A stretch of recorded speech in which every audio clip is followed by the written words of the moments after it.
Very, very socially awkward. A lot of people in the lead up to high school, 6th grade, 7th grade, 8th grade. Okay, they get very, very socially aligned. They go to their dances, they go to their skating parties and things like that. I've never ever done any drugs before, and I don't want to go into the whole topic of drugs. I see the story all the time, whatever. But I had done kind of like, I had been involved in certain addictions, like video games, comic books, things like that, crazy stuff. So because of that, I was kind of like a little bit socially backward by the time I entered high school. A couple side effects of this. Okay, for one thing, I was extraordinarily shy. For another thing, I had an extreme inferiority complex upon entering high school. So here's what happened. I was in the band. I mean, I wasn't completely like disconnected from activities and what have you. I played trumpet, and I was in the concert band. Everybody in the band, some of you people may know this, when you go into high school, you get conscripted into an entity called marching band. Okay, so you guys might have enjoyed it, whatever. I liked it, I thought it was okay. I found, I was playing trumpet, I enjoyed it, and there was a girl who I was crazy about. She played clarinet. But there were some issues. First of all, I was very, very socially anxious, and socially backward, what have you. And she was a year older, so there was an issue with that too. Okay, that innavigable or unnavigable or whatever navigable it is, divide between freshmen and upperclassmen, as it were. Okay. But I was really, really crazy about it. And I had these issues in high school. I was very, very shy. And because of that, because I felt kind of inferior, I had become a little bit overly apologetic. For almost anything I did, it was always I'm sorry.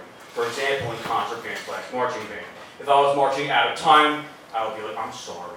If I was playing notes incorrectly, like, I'm sorry. If I was breathing inconsistently with the rest of the band, I was like, I'm sorry. Okay? It became basically more or less a catchphrase. And, at the time, this was in the early 90s, and you had certain characters like Bart Simpson with his disavowal of responsibility through I didn't do it, and the catchphrase of Steve Urkel with did I do that? This was exactly the contrary. This was a mea culpa catchphrase of I'm sorry. So, I'm sorry all the way through freshman year. But here's what happened. Okay, I really, really like this girl. I'm going to fast forward a few months because there was a lot of worshiping from afar. We get to about February, and it's Valentine's season. She actually has a guy, but that's kind of beside the point. I didn't care. I wanted her to know my feelings. So I engaged in that outpouring of extreme sentimentality known as the candy grant, if you guys remember this. Okay, for the hefty sum of 25 cents, you could let people know your feelings, at least impliedly, through this candy. Not like Valentine's back in the day, but somewhat more effective.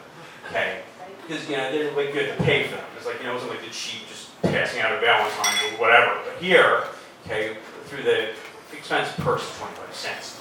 I let Nadine, it's not really her name, it's similar, but she was beautiful, by the way, long black hair, almond brown eyes, Middle Eastern, beautiful. Kind of ran with bad crowds and mean girls, but whatever. I kind of made me like her more, the whole thing, whatever. So, and I was shy, it's one of those opposite jobs, what have you, opposite attract jobs. So anyway, I had given her candy gram, I was expecting like a warm smile from her, or a hand on the shoulder, what have you. And instead, I just got her to turn around during concert band practice. She went, thanks for the candy gram. So I guess what you get what you pay for in the end, right? So fast forward a few more months into June. Another staple of high school existence known as yearbooks and signings thereof. She's actually moving to Maryland. This is in South Jersey where this story takes place. And I'm really, really love Lauren. I'm never going to see Nadine again. I decided to go for broke because I say to myself, I really want to know, I want her to know how I feel.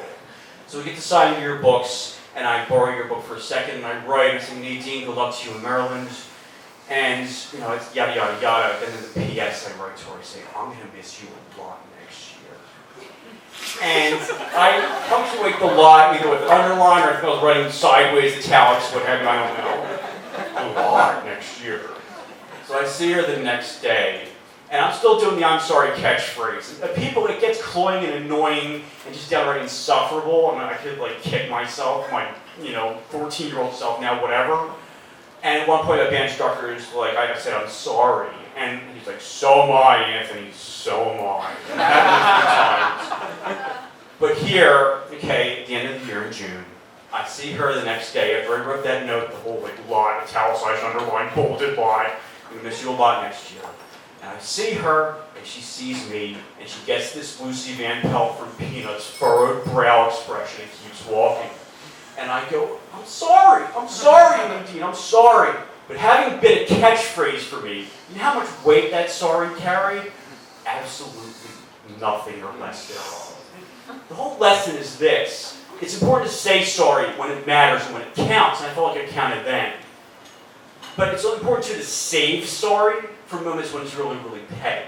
Okay? Sorry should be used not sparingly when it matters, but only really when it matters.